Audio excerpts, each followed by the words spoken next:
আমাদের যদি একজন সন্তান আমাদের থেকে খুন হয়, রক্তাক্ত হয়, এই জ্বালা আমাদের করে, এই জ্বালা তোমার করে না নওশাদ সিদ্দিকী। তুমি রাজনীতির ব্যবসায়ী, তুমি ধর্মের ব্যবসায়ী, তুমি একটা কালো বাজারি, এর থেকে বাইরে কিছু আর বলার নেই। ফুলবাড়ি এসে নাচানাচি করছে কেন?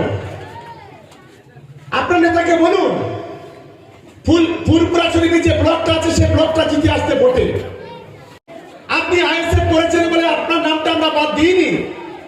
আপনি সিপিএম করছেন বলে মমতা বন্দ্যোপাধ্যায় বলেনি যে ওই লোকটা সিপিএম করছে কি ওই লোকটা আইএসএফ করছে, ওদের নামটা বাদ দাও। আর এই নওশাদ সিদ্দিকীর মতো দালাল, এই দালালরা সেই বিজেপির সুরে সুর মিলিয়ে কথা বলছে। শান্তি দলুই যিনি আরেকজন মন্ডল সভাপতি কি বলছেন? বলছে বিজেপির আগে থেকে মেশিনগুলো নিয়ে মাটির বোতল পুঁতে দিয়েছিল, পরে সিবিআই কে খবর দিয়ে সেগুলোকে উদ্ধার করা হচ্ছে। এটা আমরা বলছি না, এটা বিজেপির মন্ডল সভাপতিরা বলছে। আর এই নওশাদ সিদ্দিকীর মতো দালাল, এই দালালরা সেই বিজেপির সুরে সুর মিলিয়ে কথা বলছে। আজকে বাংলার 10 কোটি মানুষকে ভারতবর্ষের 140 কোটি মানুষের সামনে যদি ছোট করে কেউ দিয়ে থাকে, এই বিজেপি দালালরা আজকে করেছে, বিজেপর আজকে করেছে। আমাদের লড়াইটা হচ্ছে সেই জায়গায়। আমি তাই এখানে ফুলবাড়ির মাটিতে দাঁড়িয়ে আমি আপনাদের কাছে অনুরোধ করতে চাই, অন্যায় অত্যাচার শেষ কথা বলে না আমাদের তৃণমূল কংগ্রেসের কর্মীদের বলবো, মাথা ঠান্ডা করুন, ধৈর্য ধরুন, প্রশাসনের প্রতি আস্থা রাখুন। আমিরুলের এই ঘটনা যারা ঘটিয়েছে তাদের দৃষ্টান্তমূলক শাস্তির ব্যবস্থা প্রশাসন নিশ্চিতভাবে করবে, এই আত্মবিশ্বাস মতো আমার আছে। আমি ফুলবাড়ি মায়েদের বলি, আমার অনেক মাতৃতুল্য এবং আরো বয়সী মায়েরা আছে। স্বাধীনতার পরে কখনো কংগ্রেস, কখনো যুক্তফ্রন্ট, কখনো বামফ্রন্টের সরকার তৈরি হয়েছিল। আপনি বুকে হাত দিয়ে বলুন, আজকের বাংলায় 10 কোটি, আজকের বাংলার 2 কোটি 12 লক্ষ মহিলা আজকে কেউ মাসে 1000 টাকা 1200 টাকা পাচ্ছে, একটা বাড়িতে 2 জন 3 জন 4 জন পাচ্ছে। এটা কোনদিন কোন সরকার করেছিল? বলুন, ফুলবাড়িতে একজন হাত তুলে বলুন। আমার যারা বিরোধী আছে তৃণমূল কংগ্রেসকে বলতে হবে না, আমার যারা বিরোধী আছেন, যারা আইএসএফটা করেন, সিপিএমটা করেন, বিজেপিটা করেন, একজন হাত তুলে বলুন যে হ্যাঁ, আমি আগে কংগ্রেস, যুক্তফ্রন্ট বা বামফ্রন্টের সময় আমি লক্ষ্মীর ভান্ডারের কোনো টাকা পেয়েছি বা অন্য কোনো স্কিমে টাকা পেয়েছি। 1 টাকা কোনোদিন পাইনি। 10 কোটি মানুষের মধ্যে 5 কোটি মহিলার মধ্যে 2 কোটি 12 লক্ষ মা, আজকে তারা কেউ মাসে 1000 টাকা, কেউ 1200 টাকা পায়। আজ বাড়িতে যদি কোনো অতিথি আছে, স্বামী শ্বশুর বাড়ি না থাকলেও আমার ওই মাটা, ওই বোনটা লক্ষ্মীর ভান্ডারের টাকা দিয়ে সেই অতিথিগুলো সামলান। এটা যদি কেউ করে থাকে, তার নাম হচ্ছে মমতা বন্দ্যোপাধ্যায়, তার নাম হচ্ছে মমতা বন্দ্যোপাধ্যায়।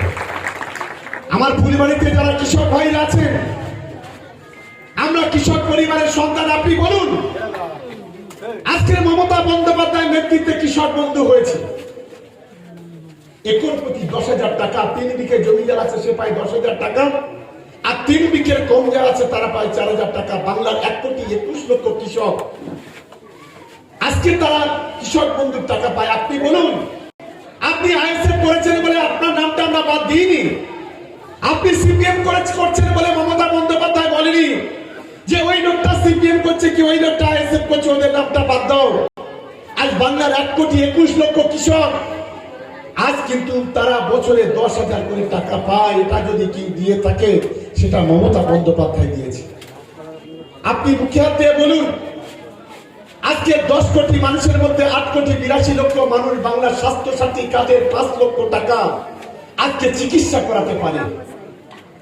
আইএসএফ এর বন্ধুরা, একটু লজ্জা লাগে না তো আপনাদের?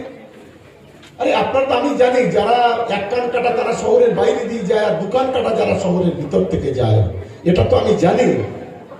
যখন লক্ষ্মীর ভান্ডারের টাকাটা তুলতে যান, যখন কৃষক বন্ধুর টাকাটা তুলতে যান, আপনার মেয়েটা যখন 18 বছরের বয়স হয়, যখন কন্যাশ্রীর 25,000 টাকা নিতে যান, আপনার মেয়েটা যখন বিয়ে হয়, যখন রূপশ্রীর 25,000 টাকা নিতে যান, একবার কি একটু লজ্জা একটু লাগে নাকি? একটু লজ্জা তো লাগা উচিত ভাই, একটু তো শরম থাকা উচিত।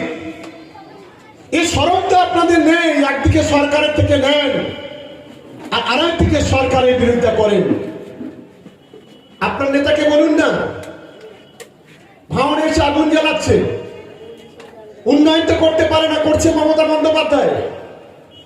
আপনার নেতাকে বলুন ফুলপুরা শরীফ অঞ্চলটা জিতে আসতে, ফুলবাড়ি এসে নাচানাচি করছে কেন? আপনার নেতাকে বলুন ফুলপুরা শরীফে যে ব্লকটা আছে সেই ব্লকটা জিতে আসতে ভোটে, নিজের বুথটাকে জিততে বলুন। জাঙ্গিপাড়া বিধানসভা যিনি ওকে ভোটার, এই নওশাদ সিদ্দিকী, আব্বাস সিদ্দিকী কাছেন, ওই বিধানসভাটা জিতে তারপর ভাঙড়ে আসতে বলুন। বাড়ির পাশের লোকটা চেনে না, আর ভাঙড়ে এসে ভাঙড়ের সংখ্যালঘু সমাজকে আগুন জ্বালিয়ে দিয়ে একটার পর একটা রক্তাক্ত করছেন। আরে আমাদের গায়ে যারা আছে, আমরা দক্ষিণ 24 পরগনার ভূমিপুত্র, আমরা ভাঙড় কানিয়ার ভূমিপুত্র। আমাদের যদি একজন সন্তান আমাদের থেকে খুন হয়, রক্তাক্ত হয়, এই জ্বালা আমাদের করে, এই জ্বালা তোমার করে না নওশাদ সিদ্দিকী। তুমি রাজনীতির ব্যবসায়ী, তুমি ধর্মের ব্যবসায়ী, তুমি একটা কালো বাজারি, এর থেকে বাইরে কিছু আর বলার নেই। আগুন দিয়ে খেলা করছো ভাঙড়ে। আজ ভাঙড়ের সংখ্যালঘু পরিবারকে ভোটটাকে কেটে নিয়ে আপনি 18টা জায়গায় ক্যান্ডিডেট দিয়েছেন। কাদের কথা শুনে? বিজেপির নেতাদের কথা শুনে। কারণ সংখ্যালঘু ভোটটাকে 1%, 2%, 1.5% কেটে নিয়ে বিজেপির হাতটাকে শক্তিশালী করতে হবে। যে বিজেপি আজকের গোটা দেশ জুড়ে অরাজকতা করছে, যে বিজেপি এনআরসি এর মতো সর্বনাশ আইন তৈরি করছে, যে বিজেপি আজকের আমাদের কঠিন পরিস্থিতির দিকে ঠেলে দিচ্ছে, সেই বিজেপির হাতটাকে আপনি শক্তিশালী করছেন।